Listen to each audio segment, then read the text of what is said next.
Good morning, Excellencies, ladies and gentlemen, friends, colleagues. It's a real pleasure to welcome you today to this event with which we're celebrating the International Day for Disaster Risk Reduction. Aligned with the title of this session, this year's International Day focuses on the reduction of economic losses caused by disasters, which is one of the 7 targets of the Sendai Framework for Disaster Risk Reduction. The Sendai Framework was adopted by all UN member states in 2015 as the first of the post-2015 agreements and is closely interlinked with the Addis Ababa Action Agenda, the SDGs, and the Paris Climate Agreement. Before we start, I would like to thank the UN Conference on Trade and Development, UNCTAD, and the International Trade Center, ITC, for their engagement and leadership to organize this really innovative event today, and I really look forward to our discussions over the next 3 hours. With this, and without further ado, I would like to first give the floor to Ms. Isabelle Durant, Deputy Secretary General of UNCTAD, for her opening remarks. Thank you, Madam Chair. Ladies and gentlemen, of course, it's a pleasure for me as UNCTAD and also with our colleague of ITC to contribute to this interactive discussion. I hope that this International Day for Disaster Reduction could help us to examine together ways that we can reduce economic losses. If we speak about economic losses, of course, that's the issue on short term that we have to work on. We cannot forget that it means also a very big change in our way to produce and to consume globally, because, of course, all climate change and all those issues request not only to calculate and to avoid economic losses, but also transformation of our economies on long term. That's the biggest debate that we have to continue later today. We will work on the specific issues of the economic losses. UNCTAD is the UN entity that looks at the integrated treatment of trade and development, interrelated issue, in the areas of finance, technology, investment, and sustainable development. So our membership is global, and developing countries, especially the most vulnerable among them, the last developed countries, landlocked countries, and small island developing states, are, of course, very much at the heart of our mandate and of our work.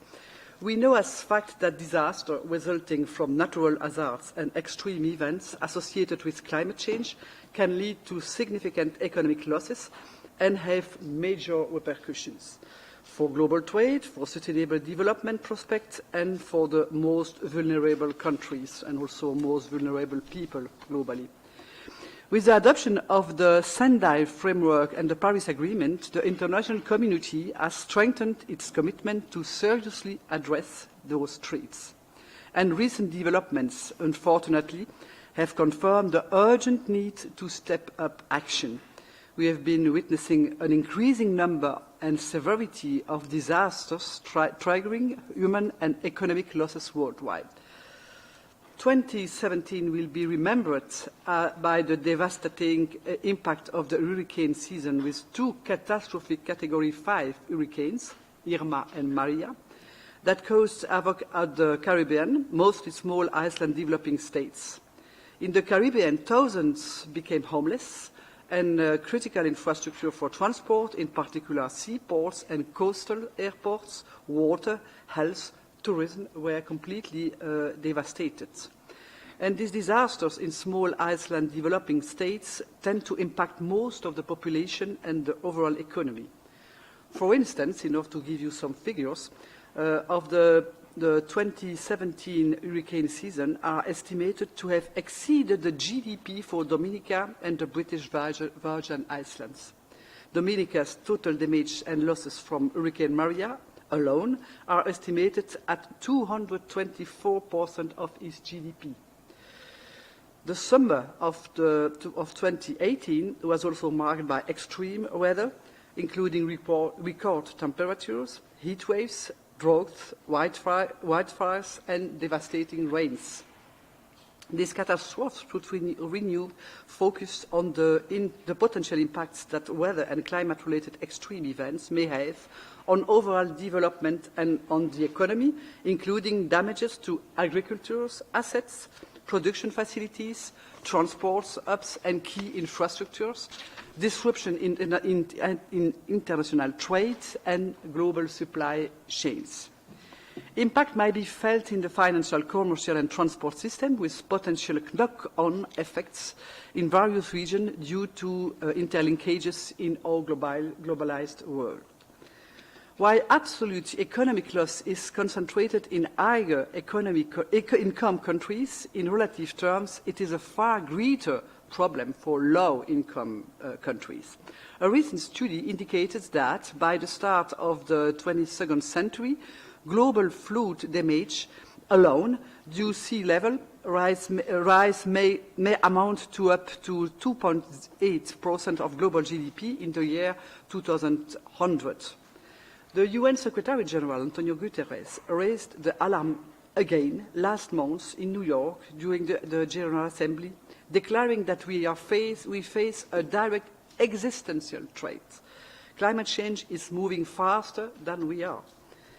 And the UN Secretary General also appealed for leadership from politicians, from business, from scientists, and from the public everywhere to accelerate our actions to address climate change. And no need to say then that another alarm was raised this week by the IPCC report.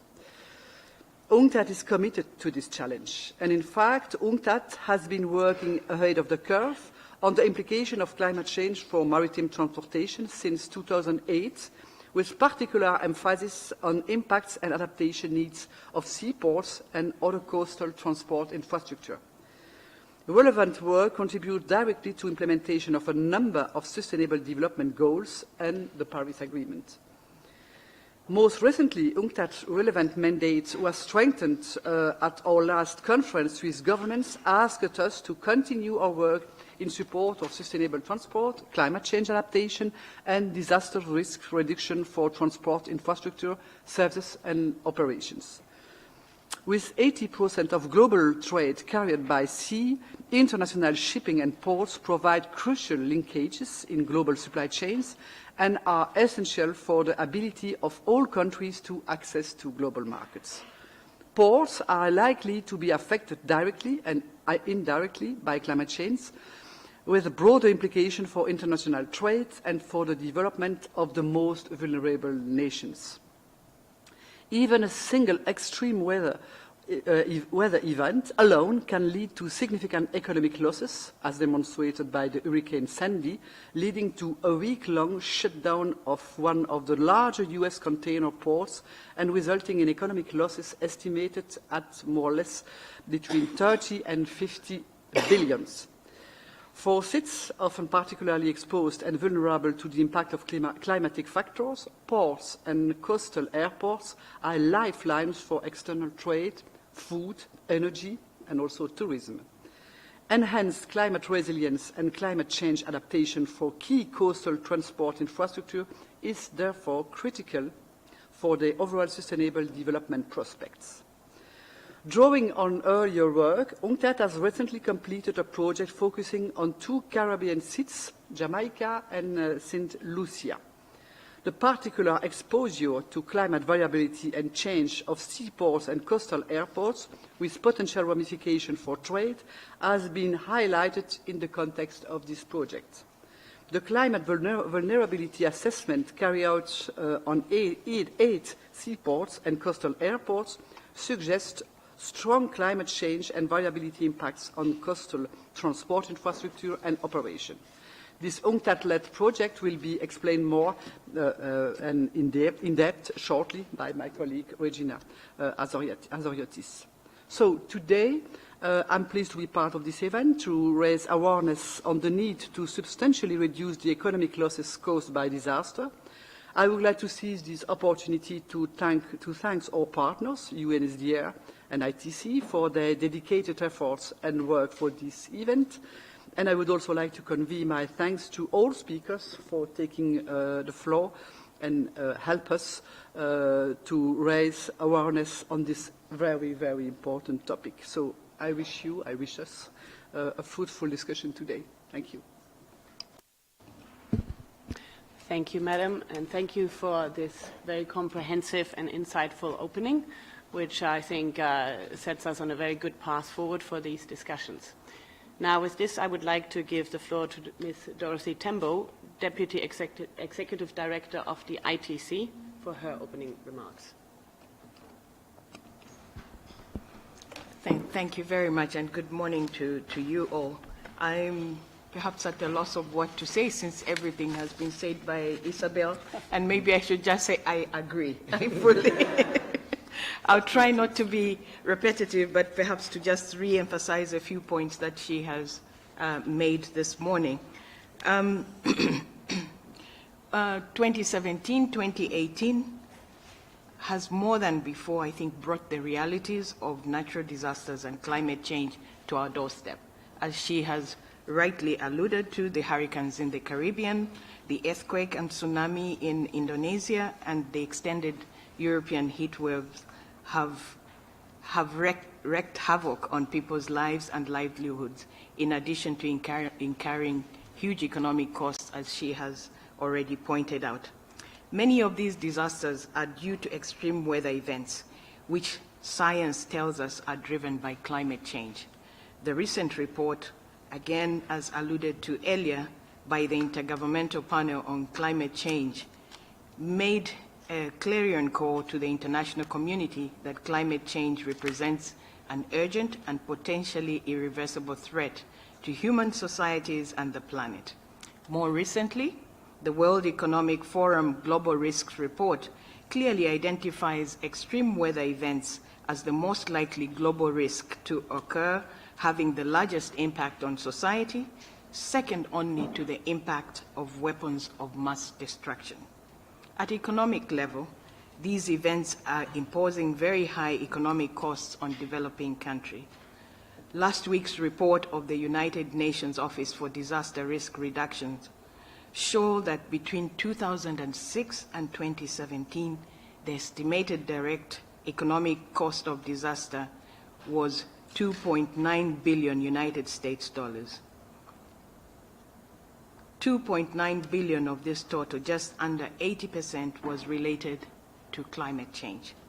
The report also emphasizes that it is the poor and vulnerable who suffer disproportionately. The real global economic cost is estimated by the World Bank to be US $520 billion per year. Marking the International Day for Disaster Resilience, as was already said, the Secretary General of the United Nations has also underlined the high economic and social costs of disasters and the need to build resilience. The Sendai framework, and I will not go into the details in terms of the objective, recognizes that the state has the primary role to reduce disaster risk, but that this responsibility should and must be shared with other stakeholders, including private sector and local governments. Trade also has a key role to play in building resilience and support reconstruction. Maintaining the private sector's access to markets and global chains is important to build resilience and to assist recovery after disaster strikes.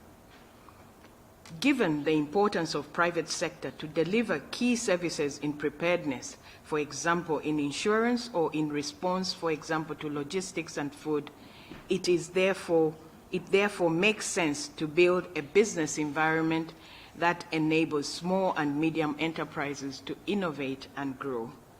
ITC's key clients are SMEs, who make up as much as 90% of economic activity in developing countries. As outlined in our 2016 annual competitiveness report, the core drivers of SME competitiveness are not just firms' internal capabilities, but also the immediate business and policy environments in which they operate. This includes the degree to which firms can access labor, as well as operate in well-functioning markets, ease of doing business, good infrastructure, and governance. Achieving these competitiveness objectives will make a strong contribution to disaster and climate resilience. These are the policy-level messages. ITC is also very active working on the ground with SMEs in addressing climate risk. The ITC survey of agri-SMEs in Uganda and Peru of 2015 revealed that exporters viewed climate change as one of the top 3 threats to their business and underlined the need for aid for trade to mainstream responses to climate change. I'm sure if we repeated this exercise, we would have a more resounding response on the same issue. Findings from this and related surveys underline the need for aid for trade to mainstream responses to climate challenges, by which we mean to systematically assess climate and disaster-related risks and take actions to mitigate these risks. The tagline of today's event, if it is not risk-informed, it is not sustainable. If it is not sustainable, it has a human cost. Couldn't be more appropriate.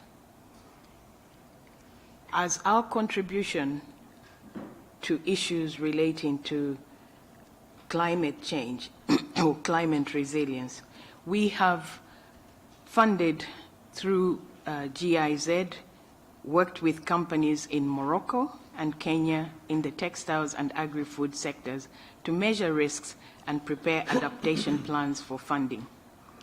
Given the high proportion of projects implemented in agri-food and textile sectors, we believe that these sectors will be further rolled out.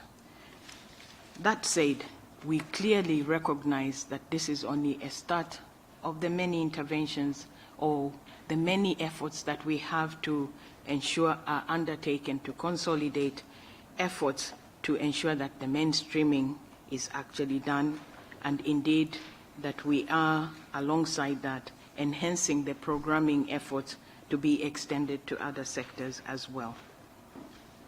In closing, let me reassure you that ITC stands ready to play its role and provide its expertise to these important tasks of alleviating the socio-economic impact of disasters and build greater short-term and longer-term resilience.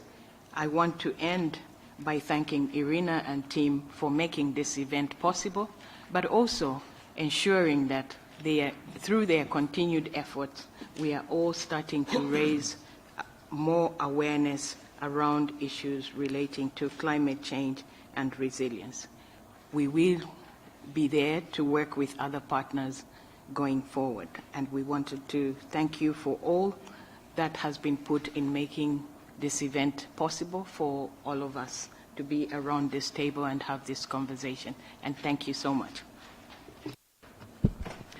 Thank you, Madam Tembo, also for highlighting the critical role that the private sector will play and is already playing in addressing the increasing disasters that we're seeing across the world.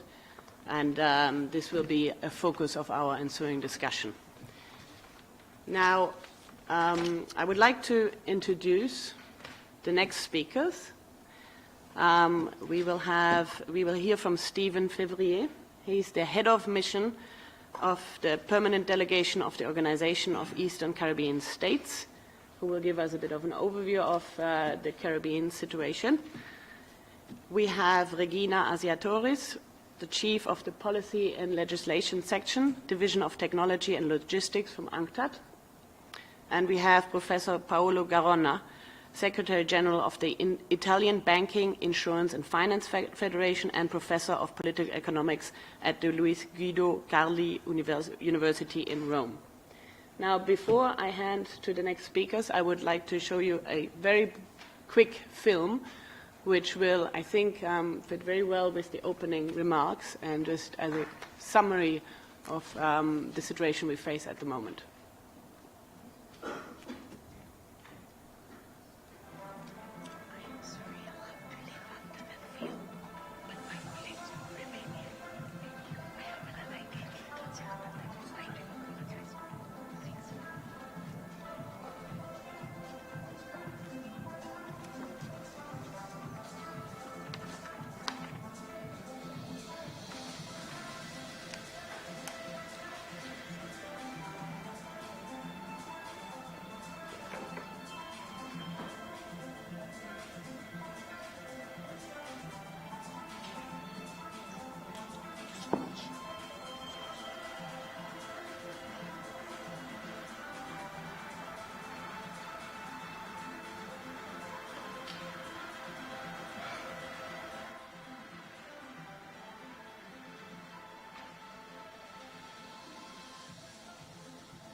Thank you. And I've heard that Madame Tembo will have to leave now. So I just want to take the opportunity to thank you again for your commitment and leadership, and we look forward to working closer with ITC in the future and engaging in this important.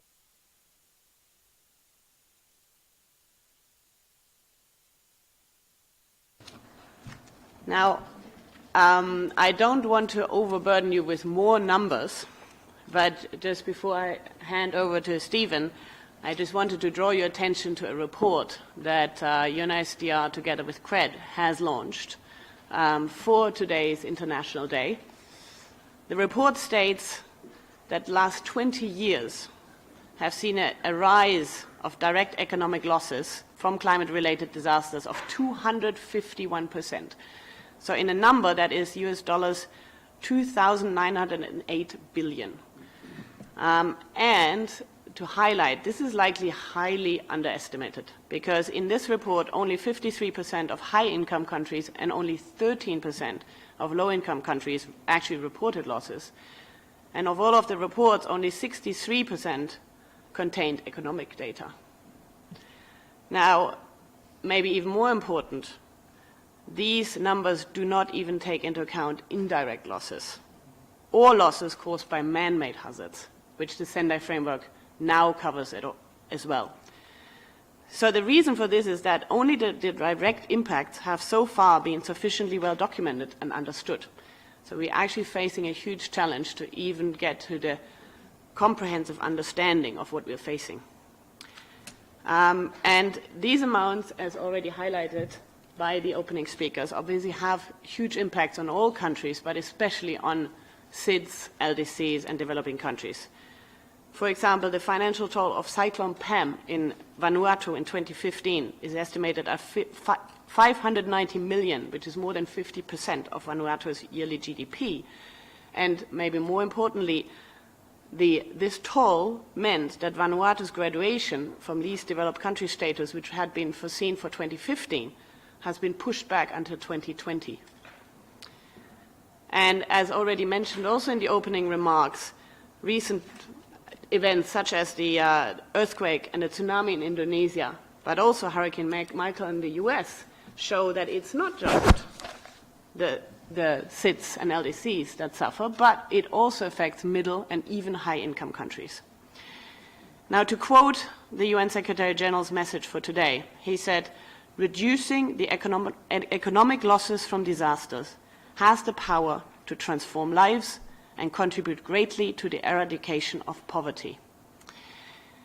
Now, I just want to take 1 minute to say that this event really is about awareness raising of the trade and development community, as disaster risk reduction has in the past been very much looked at from a humanitarian angle, which in today's world does no longer do the job.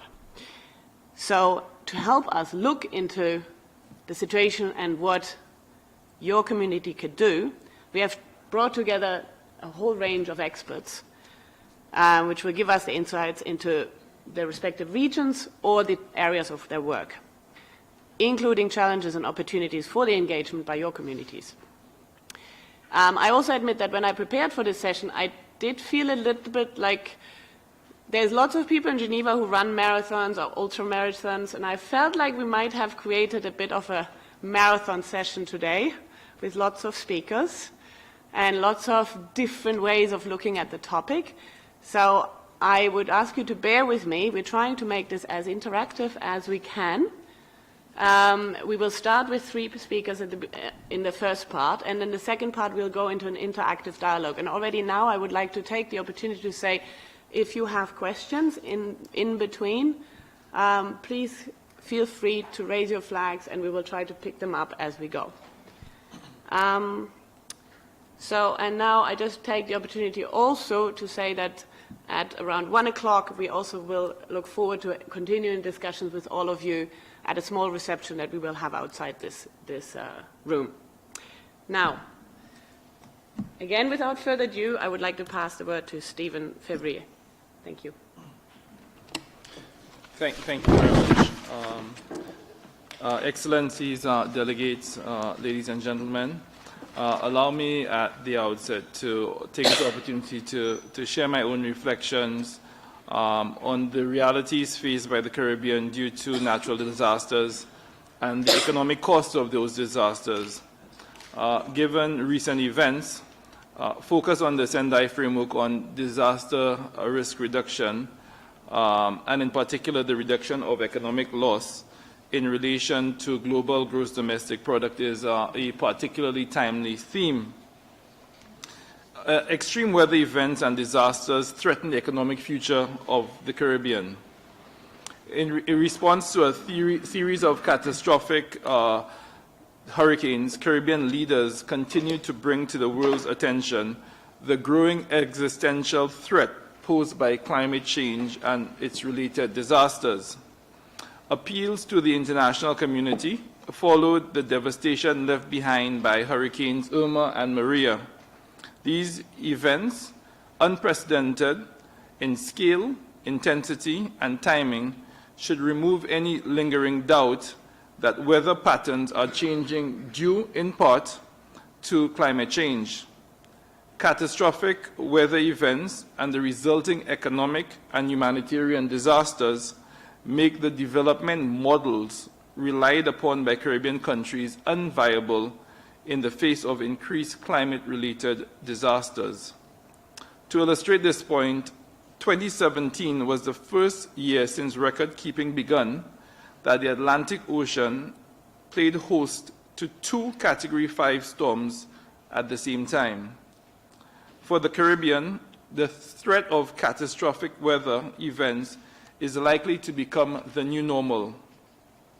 This view is confirmed by the Commonwealth Marine Economic Program, which projects an increase in the frequency of high-intensity Category 4 and 5 storms over the next century. These findings are directly related to increased anthropogenic greenhouse gas emissions and the warming effect those emissions have on the Earth's surface temperature. But what does this mean for the Caribbean and its future?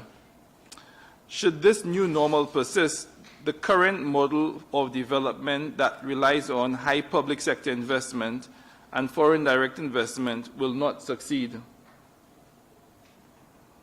In larger economies, disaster relief funds are quickly channeled to affected areas, leading to a boom in post-event construction.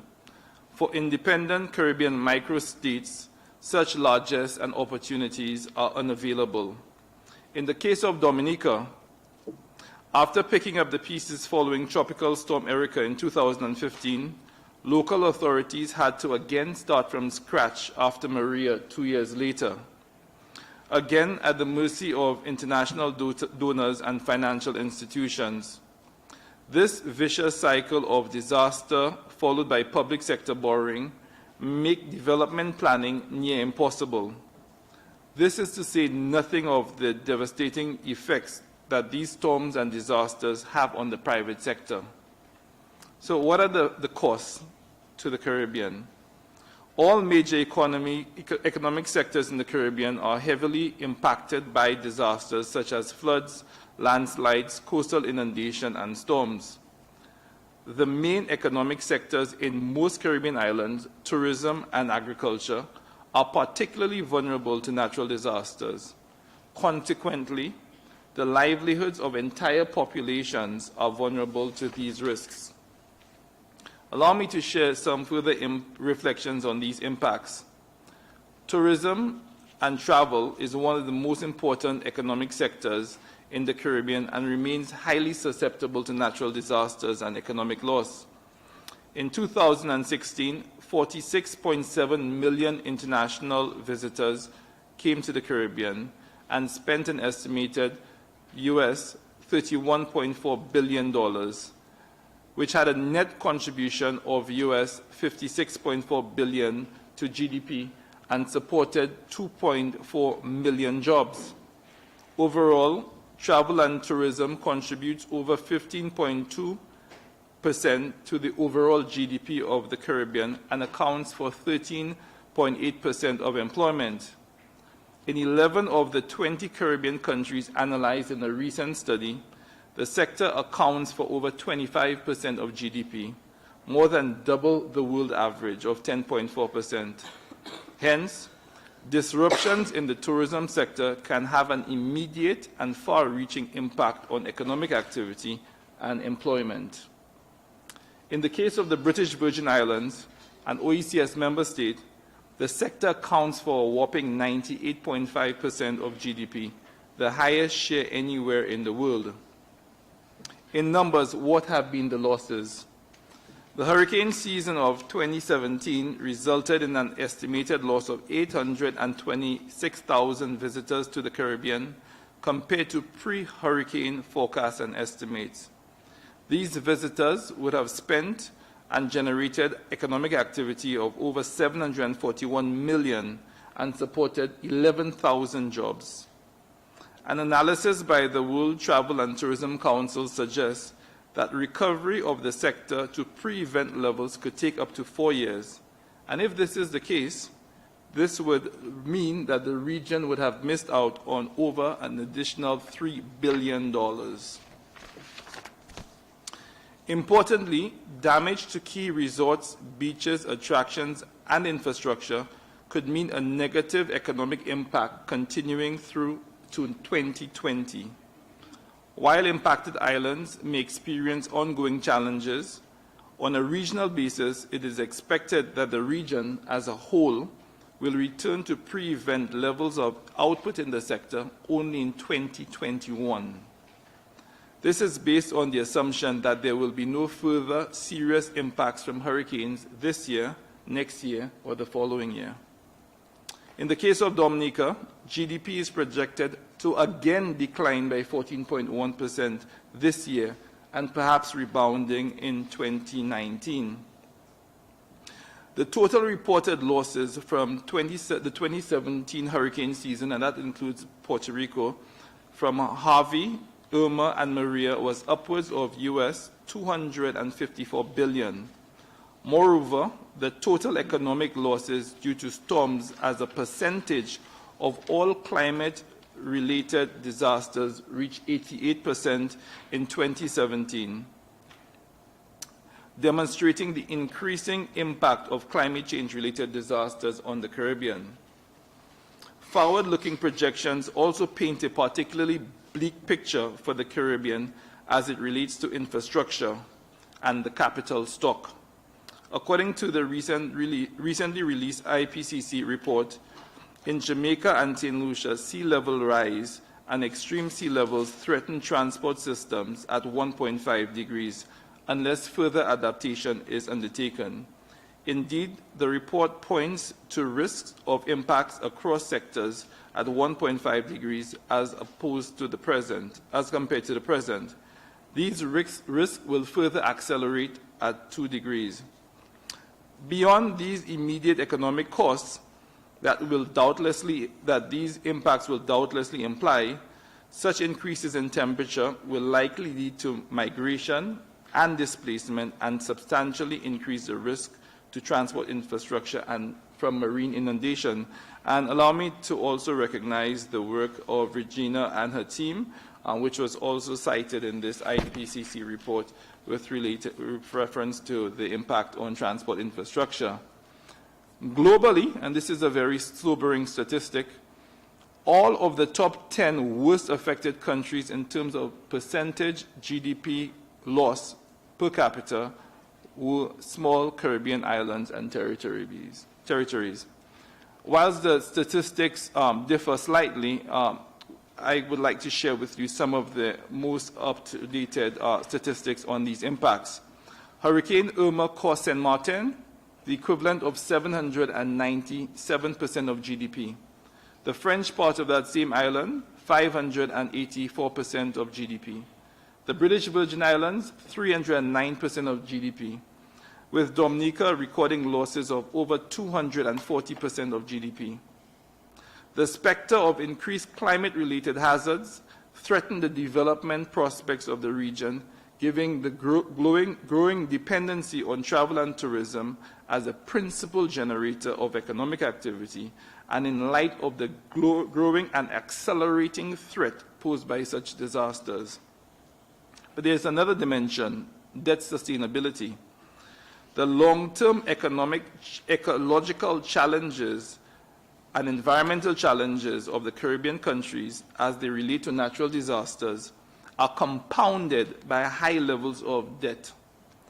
Taken together, these factors combine to create a vicious cycle, a vicious economic cycle.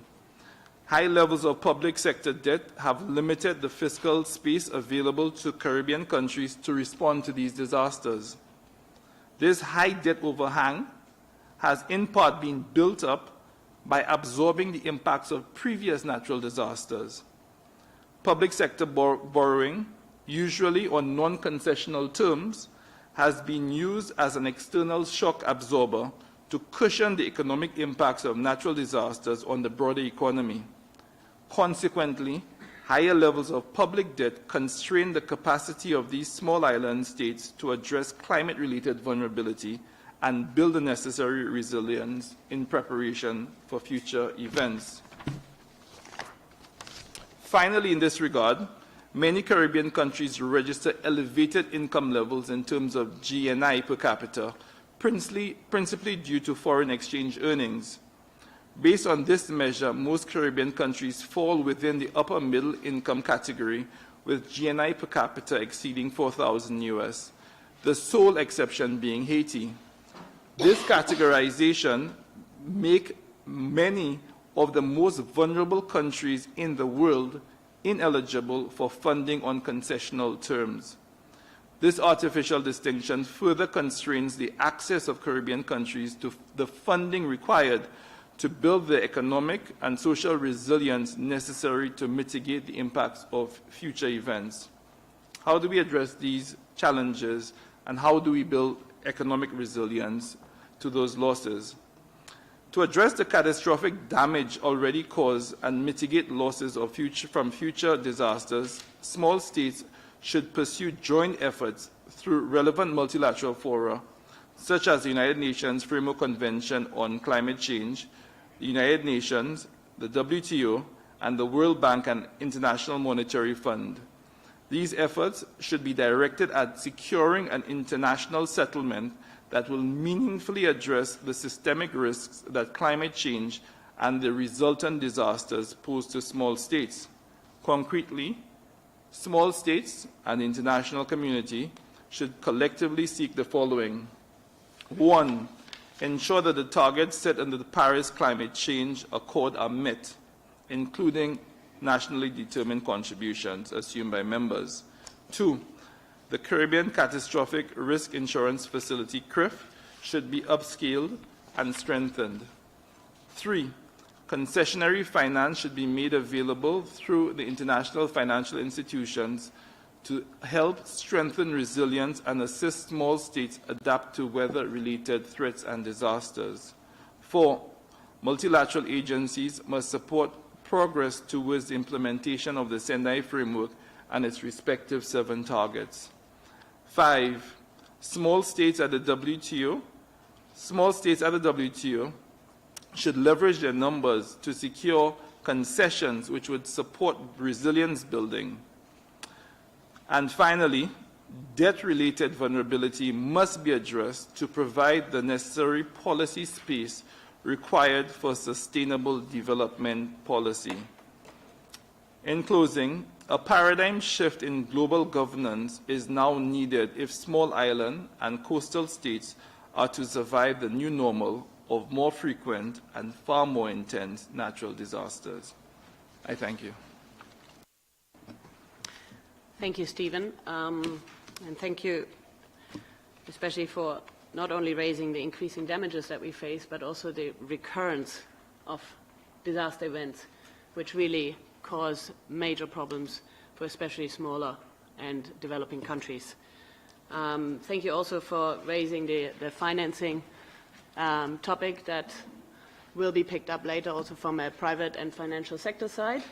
The problem with the OECS list is by chance actually today addressed at the OECD, which are having an event on looking at how the lack of financing for countries that are just above the OECD DAC level could be adjusted to reflect what you just highlighted to us.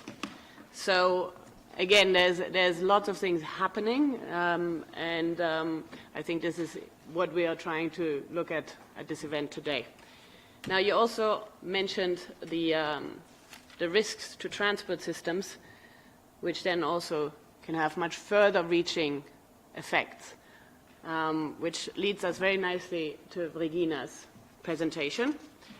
So when I looked at the preparations of this event, I know Regina will look at ports now. The other thing that I thought was very interesting to see is if you look at the 100 most busy airports in this world, I have to look at the number. I think 17 of them are only 10 meters above sea level, and 12 of them only 5 meters above sea level.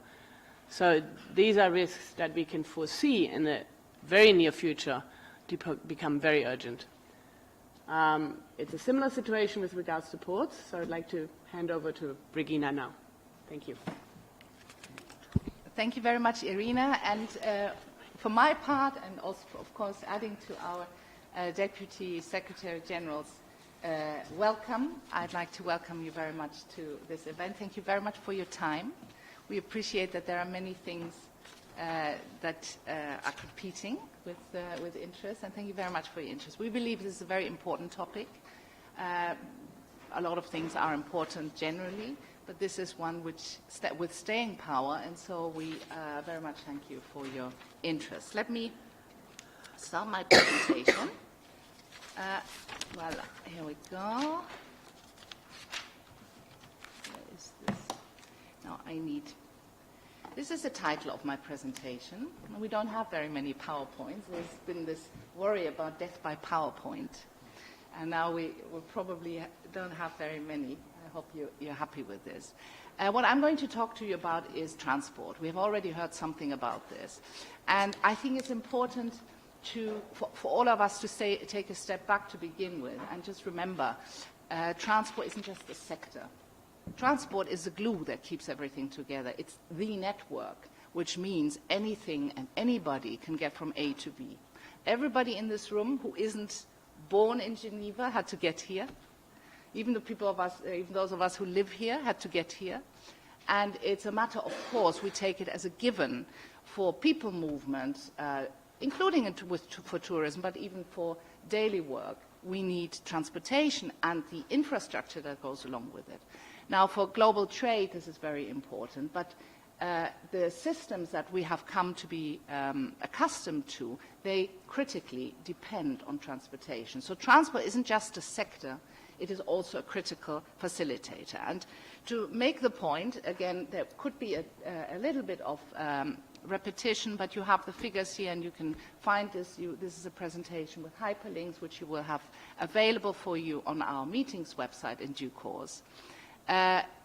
Transportation is a most critical facilitator of global trade and separately of global development. Over 80% of the volume of merchandise trade is carried by sea. By value, that's about 70%, which means ports and shipping linking these ports are absolutely critical key nodes in international supply chains. Globalization means that we are all very interconnected and interdependent. And that is illustrated, for instance, by the fact that over 60% of goods loaded and 63% of goods unloaded are now in developing countries. So it is no them and us, as it were, in this. We're all in the same boat. Now, the emphasis here is on maritime, but of course, goods and people don't stay in the ports. There is a network which is connected.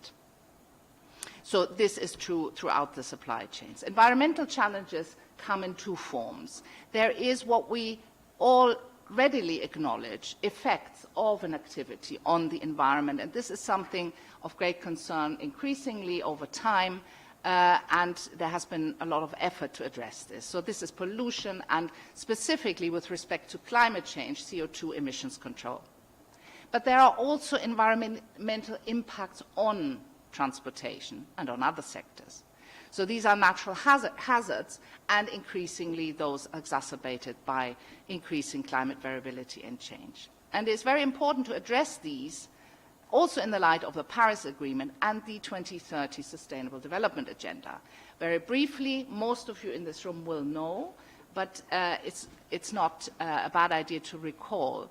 This is supposed to be the plan of action agreed by the international community, effective as of 2016, integrated and indivisible, global in nature and universally applicable. So transportation, sustainable and resilient transport, is actually a cross-cutting issue of relevance for achievement of a number of the SDGs and specific targets. Some of these are set out here. I'd like to highlight particularly the last mentioned here, SDG 1.5, because in the hierarchy, if you will, of priorities, poverty reduction and elimination surely is the most important, and in this context to resilience building and the ability to cope better with disasters is high on the agenda.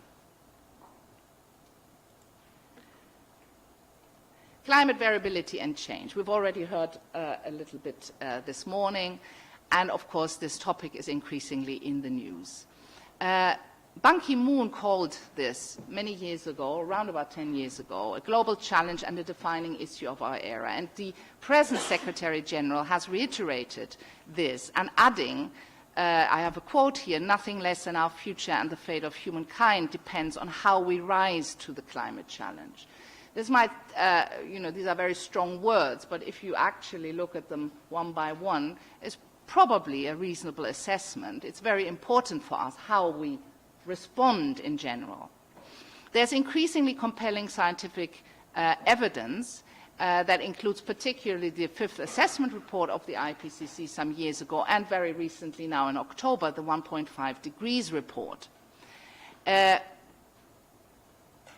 What we know now, apart from the question of how do we get to the 1.5 degrees or the 2 degrees, is that this level of warming at which significant impacts are expected may be reached as early as 2030 or the early 2030s, which is, think about it, that's practically next week. I mean, that's just not long at all in the future.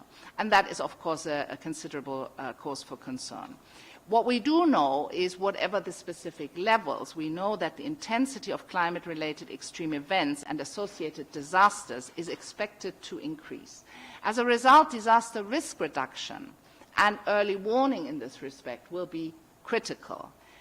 But this may also become more difficult as weather events appear to become more unpredictable. A very recent example is Hurricane Michael, just last week. You might have followed that, one of the strongest storms to hit the United States, and very, very quickly developing from a Category 1 and 2 overnight into a Category 4 storm, which obliterated the areas directly hit. So that poses particular problems for early warning systems in this context. And there are other contexts, of course, to do with earthquakes, for example, and tsunamis. We can expect huge potential costs associated with doing nothing, business as usual, and not adapting. This has been estimated in 2006 by the Stern Review at 5 to 20% of global GDP annually. Now, whether you subscribe to this particular estimate doesn't really matter, but in terms of order of magnitude, it illustrates what may be at stake. And very recent research published this year in Environmental Research Letters, a very respected international journal, suggests that by 2100, the damage associated with sea level rise and related extreme events alone, this is the direct damage alone, could be up to $27 trillion per year. That would be approximately 2.8% of the global GDP in 2100. Now, again, this is not about saying this is what's going to happen and we're all doomed. It just illustrates the kind of scale of what is at stake in terms of not being prepared. Clearly, this poses a serious development threat, particularly for the least developed countries and the small island developing states, which are sea-locked. And as you've already heard, we have integrated this in UNCTAD since 2008 into our work on transportation, and our mandate has recently been strengthened in this respect, which is very important. This is a slide that gives you an overview of the kind of work we have done since 2008, including several expert meetings, increasingly with emphasis on impacts and adaptation, some work on small island developing states, most recently a port industry survey, a global survey, and a project on which I will say a little bit more. So obviously I'm not going to go through this, but you will have the hyperlinks if you're interested after the event to have a look. The climate change debate has really, as everything, there are two sides of this coin, namely the causes and the effects. And that is very often mixed up, and I think it's worth our stopping for a moment to perceive the difference. Because mitigation is very important, but it's action directed at addressing the causes of climate change, certainly the anthropogenic contributory causes, and they by definition are directed at the long term. Whereas adaptation is action directed at coping with the impacts at all time scales. And that requires, of course, an understanding of the impacts, which in turn vary considerably by physical setting, type of forcing, sector, mode, region, etc. So we need a lot of information to be able to address these impacts, diverse as they may be, appropriately. In transportation, like in other sectors, but importantly in transportation, much of the international debate and policy action focuses on mitigation, reduction of greenhouse gas emissions. And this is very, very important, as is increasingly understood. There have been strides made also in transportation to address greenhouse gas emissions. But what about the other side of the coin? Transportation is not just a culprit when it comes to climate change, but also a victim. And there has been comparatively little focus on the study of impacts and the development of effective adaptation policy and actions. The type of impacts that can be expected are direct and indirect. So sea level rise, temperature and precipitation changes, particularly extreme storms and floods, and other factors are likely to affect ports, airports and other coastal transport infrastructure, as well as hinterland connections and the broader supply chain. And in this context, I think it's very important to highlight, when we're talking about economic losses, there's a broader distinction in terms of economic as opposed to human losses, which is very important. But economic losses usually are, when we're talking about defining these, they're usually calculated with reference to direct damage. And of course, economic losses can be much more. So there is a potential for damage, but also disruption and delay, which can give rise to a lot of knock-on effects. If you think about how our processes are built on just-in-time, all through the supply chain, just the fact that there might be a delay, and the same goes, of course, for tourism, for airport, for air travel, for example, if you have a delay, that can give rise to significant economic losses. If you have a disruption which persists for a long time, that can significantly affect the trade of a particular country or region. So this is very important to bear in mind, even if we cannot quantify necessarily economic losses. We have to bear in mind that they may be a lot greater than what we can actually measure in respect of any given event. And of course, we know there will be indirect impacts. And indirect impacts arise from changes to production locations, patterns, and agriculture, for example, because, of course, transportation is a derived demand. Overall, we can also say that other transport-related challenges will be exacerbated by these events. So climate change adaptation and disaster risk reduction for key transport infrastructure is of strategic economic importance. That is true everywhere, but of course particular for SIDS. And before I get to that, I have one slide here. We have little time, so I don't have a lot of examples, but we have this in other published material, which shows you a study carried out in Japan, Japan being one of the wealthiest countries, very able to deal with certain risks. But there you can see this is the Kanagawa area, Tokyo Bay area, where you have two ports, the port of Tokyo and Kanagawa. And on the left of the panel, you see flood modeling, which is under two different sea level rise scenarios. So the one is a more modest one, 60 centimeters, that's the thick blue line, and the thin blue line is under 1.9 meter sea level rise with a storm superimposed. And these are the simulated damages. So this is a study from Tokyo University. And if you just have a very briefly a look, this year's 30 trillion yen, which would be reached here. We have 2.7, so that's the, for Tokyo, this is the line for Tokyo harbor, for Tokyo port, which equates to approximately 267 billion US dollars. That is just there. And once again, it's not about saying, will this happen, when will this happen? But the point is, what can we do to minimize the likelihood of severe economic repercussions in the light of what is at stake? This is a table showing you the types of impacts that coastal transportation infrastructure may face. On the left of the panel, you have the different climate drivers and factors, and on the right, you have the impacts. Once again, obviously, this is not the place or time to go into detail, but there are significant challenges associated with that.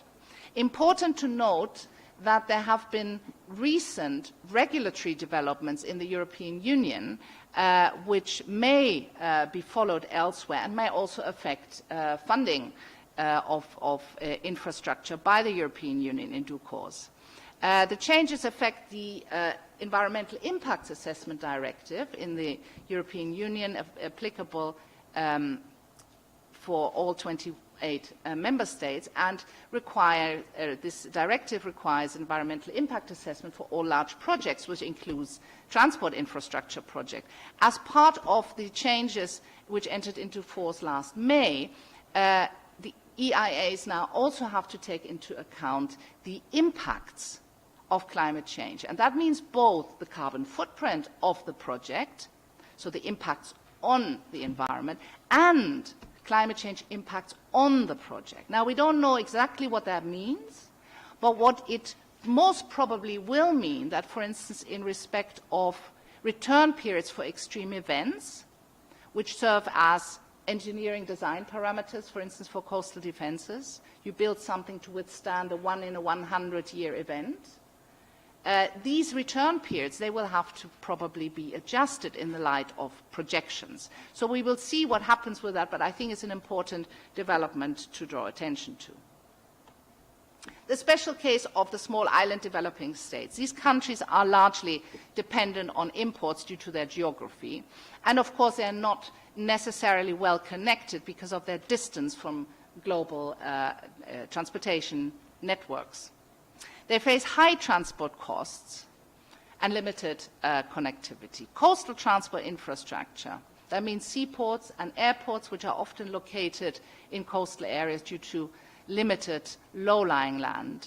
They are critical lifelines for all external trade, all food, all energy, and the ever-important and increasingly important tourism industry. So this is cruise ship and air transport. And they're important for disaster response, because if something happens, how do you get on and off and across? This is very important. These assets are threatened by sea level rise and extreme events. And important to bear in mind that there is also a very strong nexus between transport and tourism in these countries, which very largely depend on a sea, sun, and sand tourism model. The people go there for the beaches, not for the mountains by and large. And it's a very significant industry.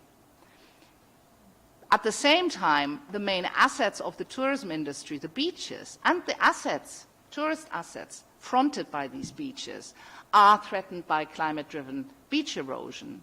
And the facilitating transport infrastructure faces the same threat. So it's a double whammy, and it's very important that thought is given to how to prepare.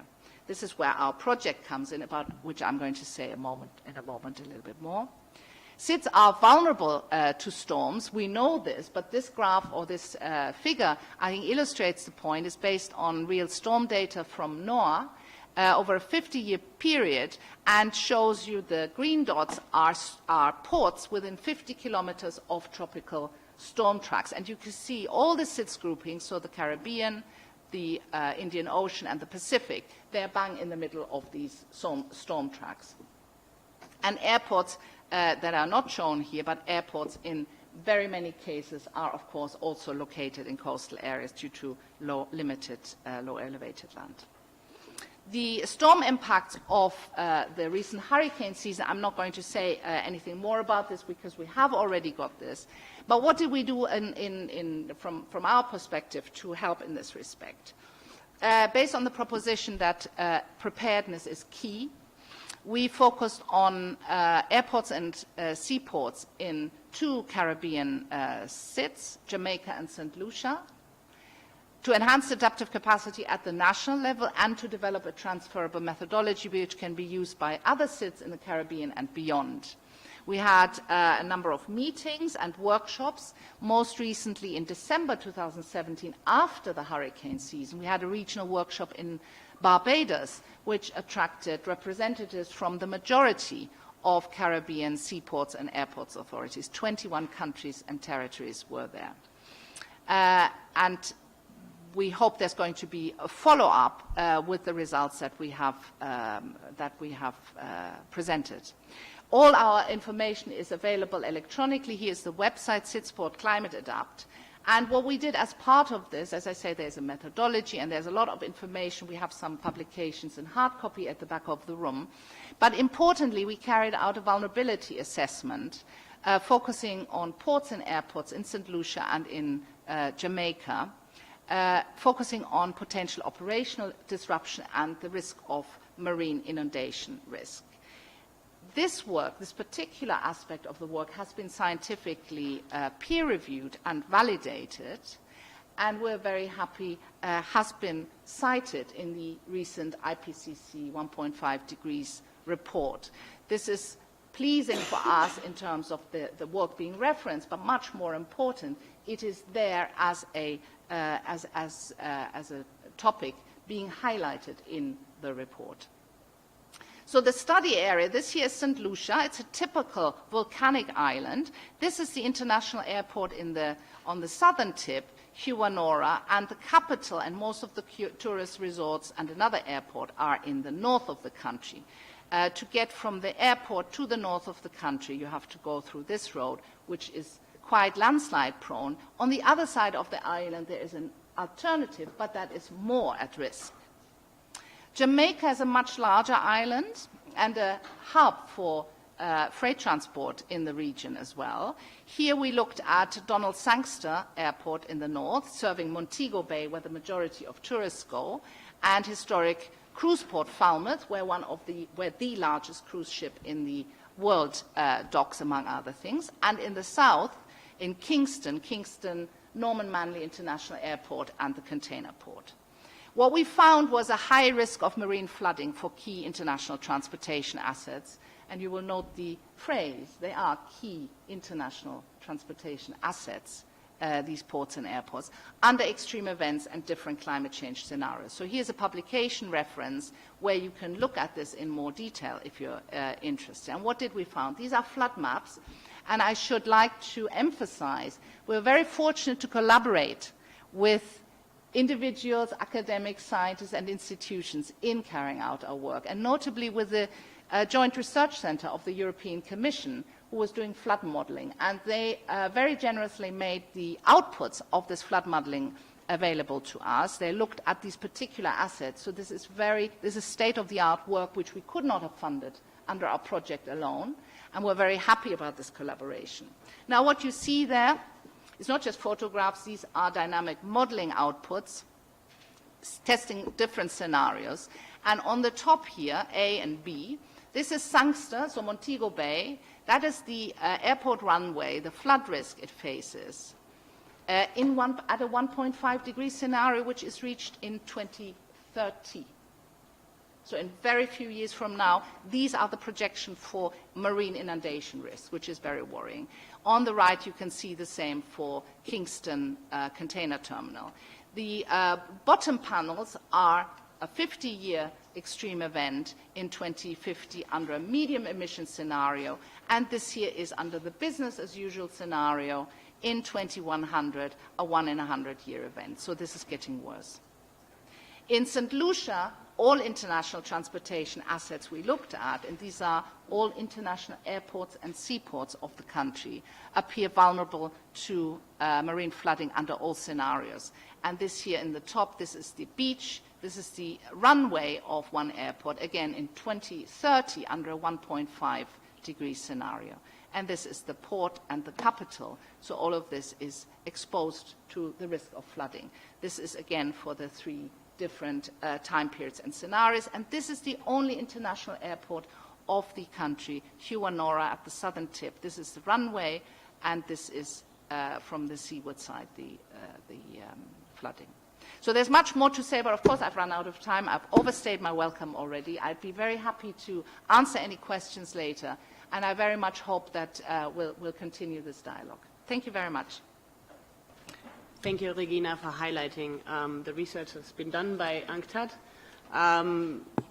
It's really, I think it gives a good example of why we have to start looking at disaster risk reduction, climate change, and development in a comprehensive way, because a lot of this research is very useful also from a disaster risk reduction perspective, and obviously transportation is a key element in the Sendai framework, because transport systems are not just vulnerable to climate events, but obviously linked to climate events such as events like landslides, but then also earthquakes and other events. So in order to actually get a comprehensive picture, the science and the policymakers should start looking at these in a comprehensive or coherent way.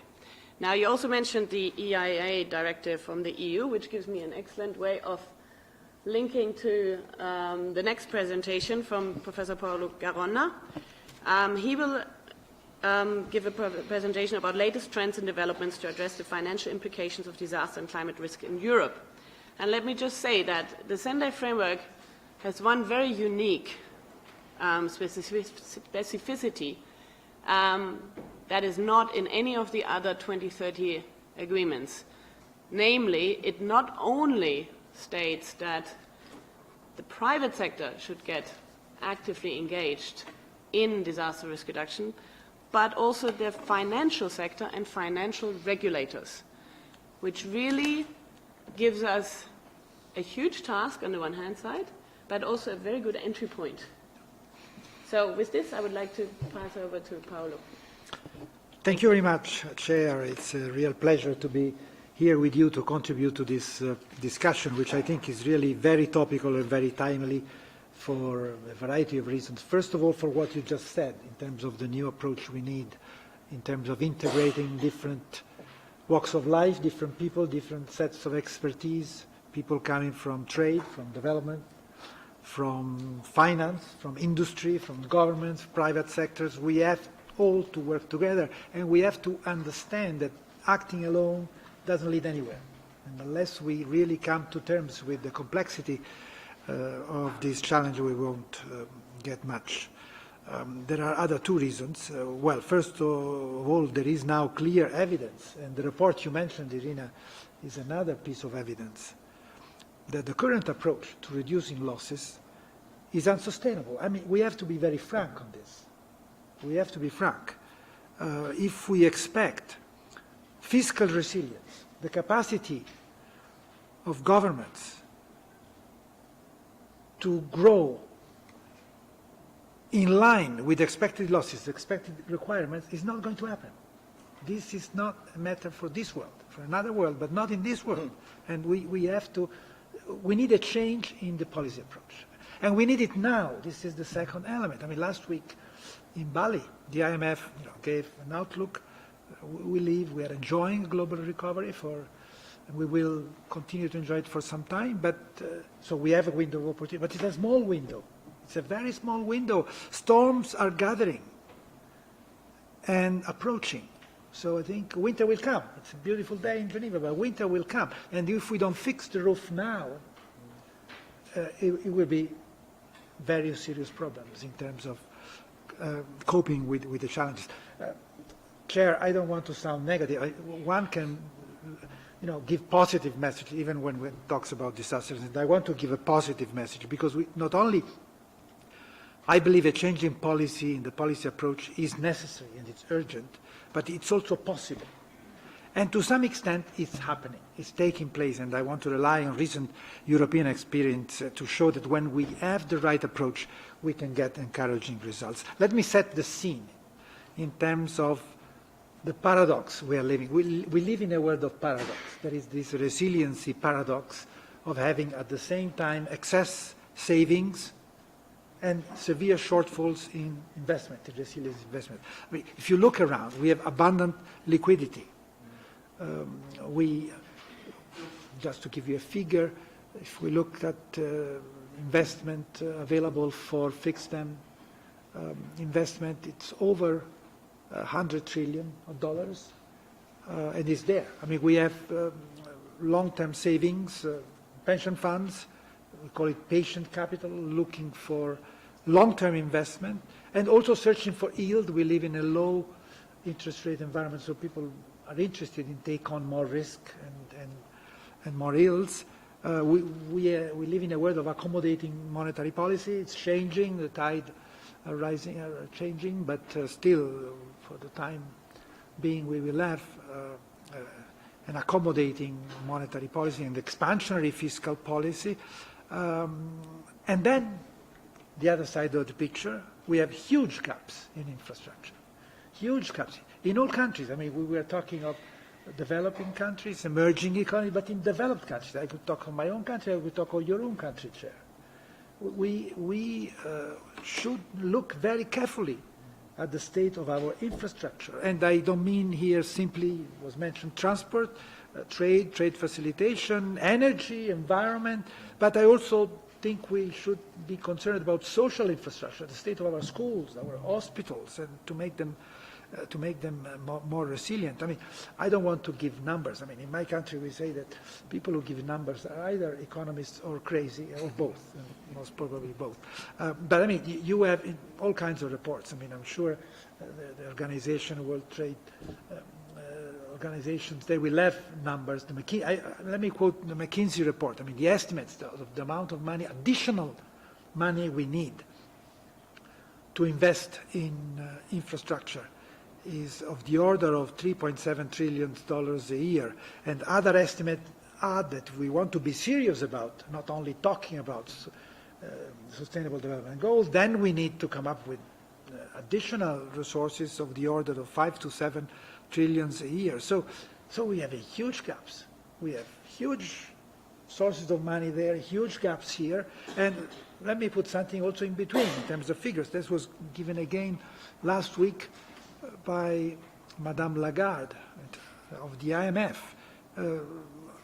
concern about public debt. Public debt is growing. The global debt is now at an unprecedented level, $182 trillion, 60% more than what it was in 2007. So we are a lot of talking about deleveraging, but I mean, the reality is that in terms of public money, government debt is piling and growing. So how do we square all this? This is crazy. How do we put it together? This paradox must be addressed if we want to be serious about moving ahead. And it can be addressed. I mean, I will proceed with broad brush, for the sake of time. I think there are two things that we need to do. First of all, we need to come to a new compact between the private and the public sector, between what governments do and what the industry, what the world of finance do, between private investors, savers, and governments, whereby the governments do what only the government can do, and then enables the private sector to do what only the private sector can do. So that public money comes in, public investment comes in, not as a substitute, but as a complement to private money. Let me give you an example, because I don't want to sound abstract. That's what we have been trying to do with the European Investment Plan. It's called the Juncker Plan. Now, what's the trick there? With an initial investment of 21 billion euros, in the last 3 years, we have come up with 350 billion euros of investment. Is this magic? No, it's reality. And how do you do that? It's simply by creating an environment where private money can play its role. And there are three components. A fund, an additional fund of money that you need to provide in terms of guarantees for securitization, for mobilizing private sources, and advisory hubs, because you need to make sure that investment projects are sound, because the private sector is not going to finance a crazy project. And so you need to have in the pipelines investment projects that are sound, and you need to help for that small firms, institutions, governments, etc. And then you need a third message, which is extremely important, particularly when we talk of trade and development. You need to integrate markets. This is part of what we call in Europe capital markets union. You want to be able to act cross-border. Without acting cross-border in terms of allocating savings, in terms of promoting investment, we will not go where we need to go. So I think you can have mutual benefits if you adopt the right approach in terms of right division of responsibility between the private sector, private investment, and public investment. And now this model is being applied in the European Union to external, what we call the external Juncker plan, also to development cooperation. You mentioned that, Chair. We can make much better use of the little development money that we have if we use it just to mobilize private resources rather than simply do what little we can do with the money, with the little money we have. And also the EU Invest is called, and trying to devise the whole budget for the European Union, the multi-annual financial framework, with this philosophy in mind. But then let me come to the second, repeat with a big brush, the second approach that we need. We need sustainable finance. We need to make the world of finance, the industry of finance, green, or greener at least, more transparent. This is something that we need to do, and believe me, coming from the private sector, there is a lot of work done on this. Channeling resources towards sustainability, sustainable projects, sustainable investment, responsible investment. You see, Chair, this used to be in the past a matter of interest for a militant minority. Now it's become mainstream. CEOs were concerned. And for obvious reasons, you see it in commercials. You know, when you talk of capital markets union, you talk of trade facility, it's abstract. When you talk of sustainable finance, you talk of the quality of life for people. And they understand that. And you need to provide products and processes that are in line with that. And I think on that, believe me, you have CEOs mobilized, because this is also a matter of expanding the market, of making the market sustainable and profitable. Now, how do you do that? The conditions, and I come to the end of what I want to say. I know that I've been a bit, I would need more time to go more in depth. But just to give you, this is the working site, the conditions that are required for having the world of finance becoming more sustainable. We need to adjust the regulatory framework. You said it very clearly. We need new asset classes, infrastructure, for instance, as a new asset class, small and medium enterprises. And the work is being done in Solvency II, in Basel III, to make sure that the rules of the game of the financial world do not create obstacles, as they are doing now, but help channeling resources towards sustainability. There is also this idea of a green supporting factors, in other terms, to simplify the regulatory framework when you deal with green projects, as we do simplify the rules of the game when we deal with SMEs. But it's very complex, because, I mean, we come to the, what does it mean to have a green investment project? What does it mean? So I think an area where we are investing a lot of resources now is taxonomy. How do we define it? Knowing that it's not a question of black and white. There are 50 shades of green, 50 shades of brown. So I think, and we need to move along the line to make the world less brown and more green. And it's complex. But so I think a lot of energy is spent in taxonomy now. Introducing tax incentives. I think tax incentives is much better than tax disincentives, because, I mean, there are always good reasons to raise taxes. But I think we need here to provide, and to quote an example, in the case of Italy that worked, I mean, we had with a very modest investment in terms of money, tax incentive to channel savings towards long-term projects, and it worked very well. And so I think we can do it. Improving risk management tools and practices. Risk management, and you know, the essence of finance is risk management, has become extremely complex, very complex, because as you were mentioning, I think somebody was mentioning, resources may become stranded. And you have invest a lot in an investment project, and then a disaster takes place. And then you lose money. So I think you need to make the world of finance more transparent so that savers and investors know where they're putting their money. And I think on this, you know, the Bloomberg Commission, the work done in Basel, to introduce disclosure requirements for people have to first understand and then make public what are the implications of certain types of investments. And so we need to promote new products, sustainability-linked mortgages, for instance, sustainability-linked loans. We have to invest in technology. Technology, you know, has a lot of answers, because I think we're mentioning the complexity of risk management. With big data now, we can do a lot. And I think a lot to introduce big data and technologies would be very helpful in trying to come to terms. New products, the social bonds, the green bonds, cat bonds. I'm sure you know, I mean, and you know that these markets are expanding with 2 digits, sometimes even 3-digit figures now. You know the tricks. It's easy to grow 2 digits and 3 digits percentage-wise when you start very slow. So I think we are starting from zero. So I think, but still, it's impressive to see how much these new tools are becoming now established. And finally, looking at how governments can play a role of nudge, they say, you know, libertarian paternalism, you know, like in motor insurance. I mean, sometimes you create a market when people are not sufficiently responsive, or in complementary pensions, you introduce a compulsory or a semi-compulsory mechanism, because I think people have to understand that they have to invest. I mean, if they have a construction, they have a house, they have to invest in the house. If they have a car, they have to invest in a car insurance. And so I think this idea in many countries, including this one, by the way, in Switzerland, in France, is semi-compulsory. In Italy, we are discussed about in Turkey, in other countries, the idea that to make the public, it's also a matter of education, to make the public responsible in relation to these issues. You also can introduce some gentle nudges so that people are aware of the risks that they are taking with their choices.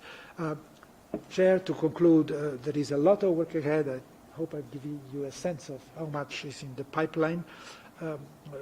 We can get it done, and we should get it done. Thank you very much for this very energetic and really comprehensive overview of what's happening in the financial sector. Now, this fits very well with what the Sendai framework actually says, because it looks at, indeed, it looks at 3 elements. It looks at reducing the existing risks, but it also calls to prevent the creation of new risks, because this is potentially one of the things that will cause the most trouble in the future. And it looks at building resilience. And just as a little note towards you saying we need to improve risk management tools and practices, UNISDR already in 2013 did a research on 16 multinationals. We did this together with PwC. And interestingly enough, none of them had disaster risk integrated into their internal risk management systems. And a new study showed that even today, 69% of companies, those with big enterprise risk management systems, do not look at climate and disaster risks all the way down the supply chain. So these are issues that we're facing when we're thinking of investment that need to be addressed. Now, I would like to open the floor for a few minutes at least for questions to the panelists. I think we'll take a few questions and then we'll pass it back to the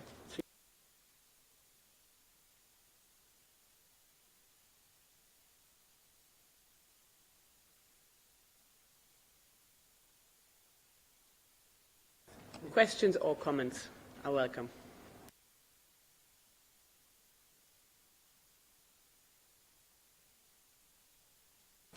Yes, please. Please introduce yourself and then... Okay.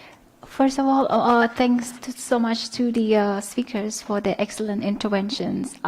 My intervention would be just comments. My name is Wiria Kim. I am the Natural Resources Officer working for the Food and Agriculture Organization of the United Nations. I am based here in Geneva, and my portfolio is on disaster risk reduction and climate change adaptation. So, I mean, like agriculture is one of the key economic sectors that's strongly impacted by disaster and climate change. According to the FAO report that we produced last year, 26% of all the total economic loss and damages is absorbed by the agriculture sectors. This is based on our study during the period of 2006 to 2016. And within this report, we also introduced our methodology. I heard our colleague from UNCTAD who mentioned before about the methodology. So FAO, we've been working with the UNISDR to develop this damage and loss assessment for the indicator C2, which fits very nicely to the event today. So C2, the Sendai indicator C2 is about the direct economic loss attributed to disasters. So FAO has been working with the UNISDR for almost 2 years now. And I'm very pleased to mention that the methodology has been included already in the Sendai monitor. So FAO is the custodian agency who will be providing the capacity building support to member countries to ensure that they would be able to monitor and also to report on the economic loss in the agriculture sectors. So, and really agree to what Professor Garonna that just mentioned before, that there's a need to increase the green finance, green investment in DR and climate change adaptation.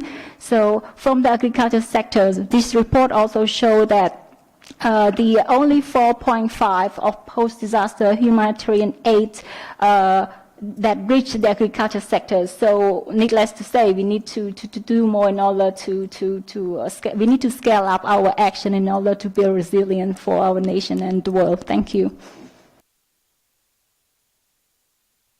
Thank you. The European Union? Thank you, Madam Chair. First of all, I would like to thank all the panelists for today's presentations. I think it was very helpful for us, and it showed the relevance of not only the national level, but also the regional level. And thank you for the intervention of the Organization of Eastern Caribbean States. We're also doing a lot at European level, as many panelists mentioned, and we would like to thank you for also acknowledging our efforts. But let's be honest, we will need to do more in the very near future. It's true, we have several tools at our disposal. You mentioned the Joint Research Center of the EU. We have this EIA directive. We also have the Juncker plan. Actually, it exceeded what we expected with 335 billion euro invested so far, and we expect plus 1.3% of GDP and 1,400,000 jobs created by 2020.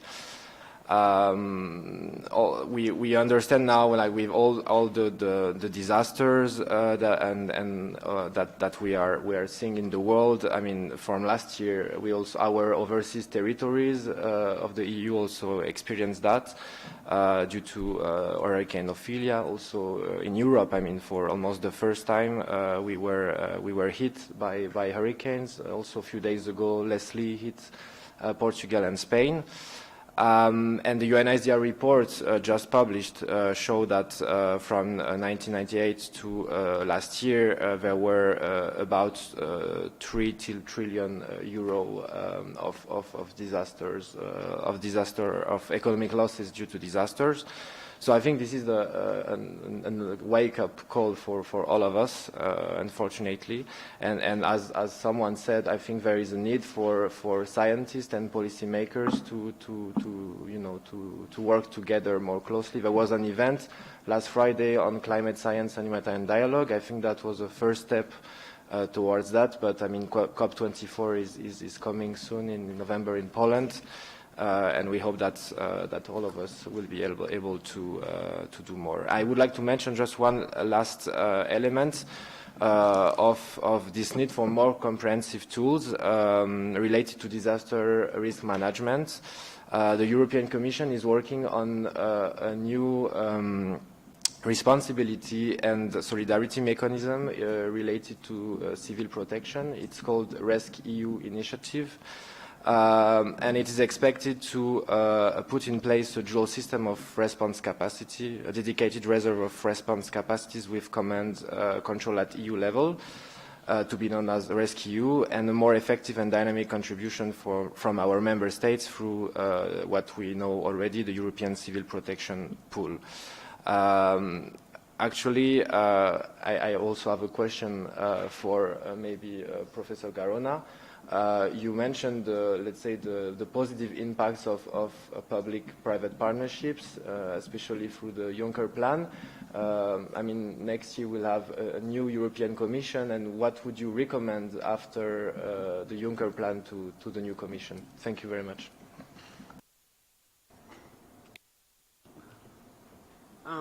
The gentleman in the back.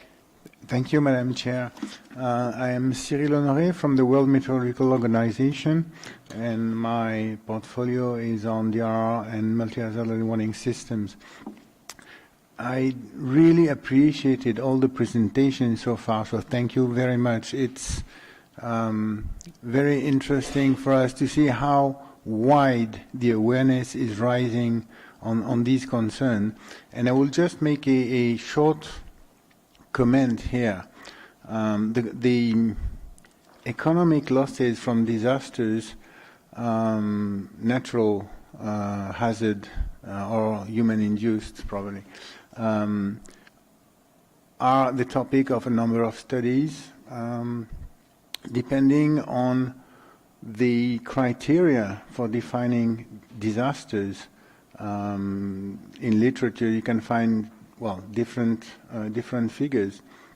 What I would like to point out here today is that the WMO community, the weather services, and the weather enterprise as such, because weather business today is not only the national Met services or hydromet services, but a number of service providers also take their part from the private sector. The contribution of this community to reduce economic losses is particularly true for meteorological or hydromet hazards, but it is also done on a continued basis, on a daily basis, with weather support to operations, and the topics for transportation, for example, is key in that. And it's a bit difficult to quantify. No, not that many studies exist on this, but according to some of them we had in a number of countries, I would like to point out that investing in the meteorological science and in the med services is considered to bring between, I would say, $3 to $15 back for $1 investment. So investing in science, we need to invest in science to better refine our climate models, the operational weather prediction model as well, including storm surge and related hazards. But it is really worth investing in this kind of further developments. Thank you very much. Thank you.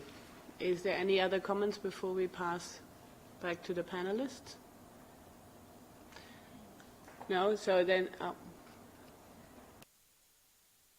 I just would like to comment on the European.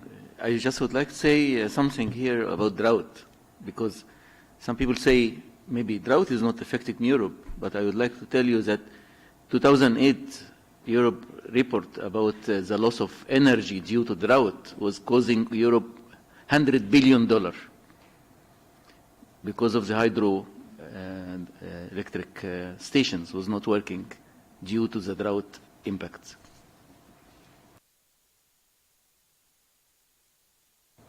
Thank you. So with this, I would like to pass the floor back to the panelists for some comments and reflection. One specific question to Yes. To reflect on the comments and questions.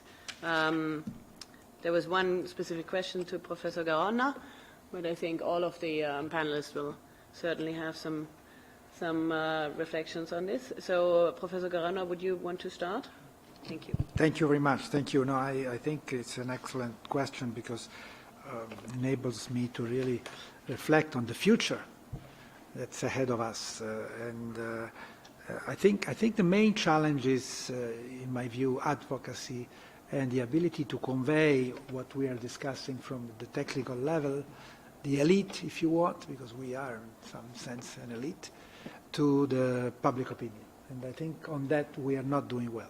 We're not doing well in Europe, but probably also, I think, globally, in terms of how multilateral institutions and the UN, the excellent work they're doing, and how and the perception of what it delivers to the world. And I think, you know, the Juncker plan has been called a glass half full and half empty, and I've given you the half full version of it. It's half empty, because the Juncker plan, with the investment gaps that we have in Europe, has not been able to, in macroeconomic terms, to deliver a stronger and more sustainable rate of growth of our economies. Investment is lagging behind in Europe, and for a series of reasons. Just to be specific, I think the Juncker plan had three components. The first one worked relatively well and delivered what promised, the additional fund managed by EIB.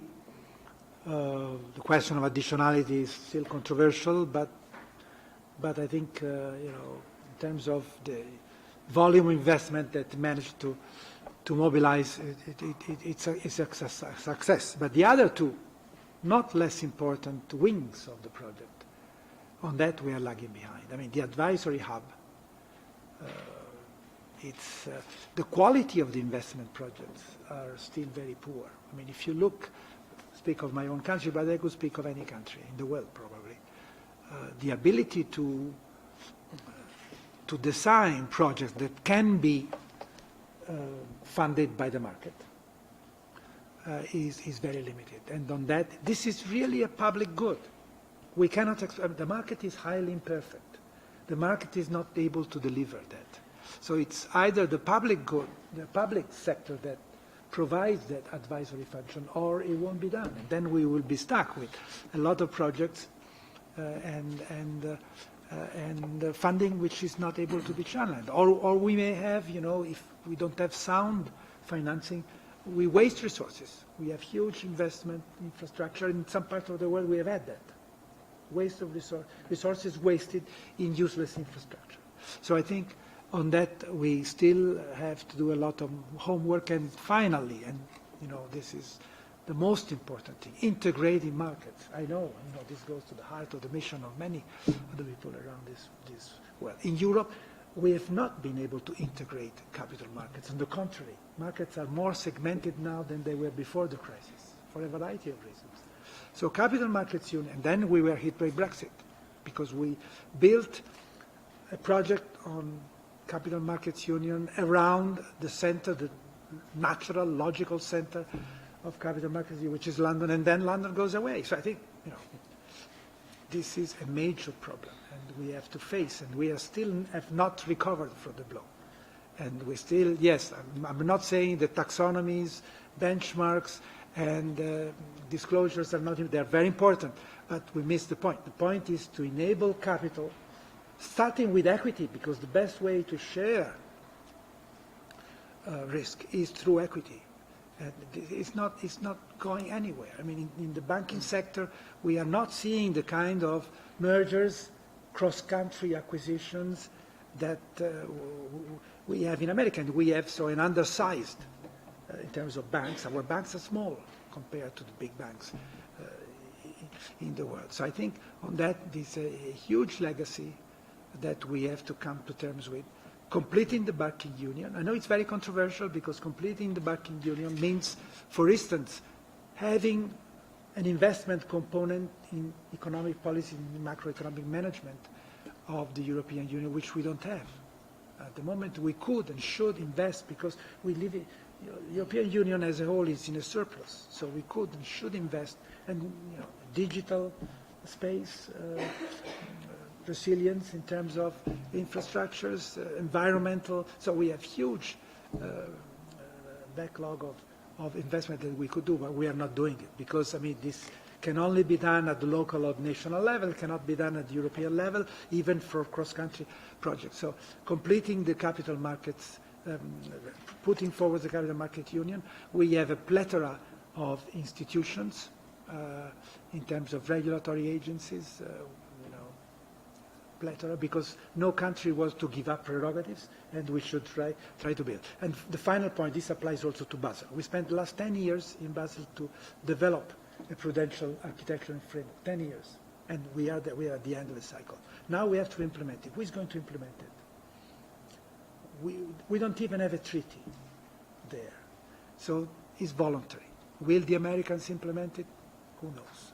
The Europeans are trying to implement their own way, and the Asians, we don't know. So, it's very frustrating. I mean, you have the rules, and you put a lot of efforts into having the right kind of rules, and probably they will not be applied. Who is supervising all this? So, I don't want to sound negative. We have to work towards supervisory convergence. And on that, there is a lot of work that can be done through international cooperation. But we have to enter into a cooperation mode, because I know in reality, in life, we learn through mistakes. But how many and how serious mistakes we have to make until we learn? Thank you. Stephen? Thank you. I'll be brief. For the Caribbean in particular, the growing risk premium, which is associated with investments, particularly in infrastructure, given the forward projections related to climate-related disasters, will increase the cost of doing business, in particular the cost of transactions, cost of construction, the cost of businesses generally. So the idea of deepening and broadening markets, particularly looking at alternative and new innovative approaches, is particularly interesting as a way of reducing the cost and spreading risk. So the question of green finance and the possible opportunities which that may provide, to the extent that it reduces the transaction costs and more broadly diffuses risk within the system, is something which could provide some benefits in the future. One last point, I just wanted to again thank the UNCTAD for the work on sustainable transportation infrastructure.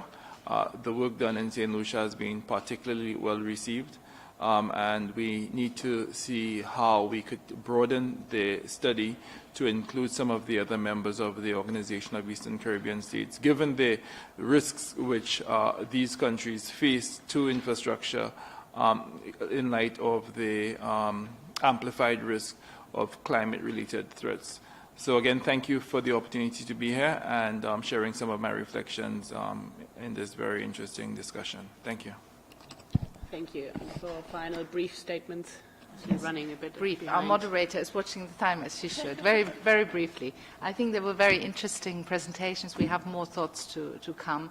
One main lesson I would hope people go away with from today is we have to start mainstreaming these considerations into everything else we do. So in terms of, this goes for transport, goes for investment, we have to check whatever else we do also with a view to what might what might the implications of projections be for us. And I think this is very important.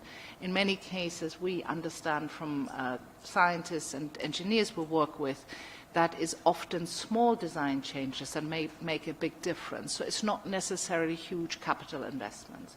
But with infrastructure, certainly, you have long lifespans and long planning horizons. So early thinking is very important. And that's the main lesson, I would say.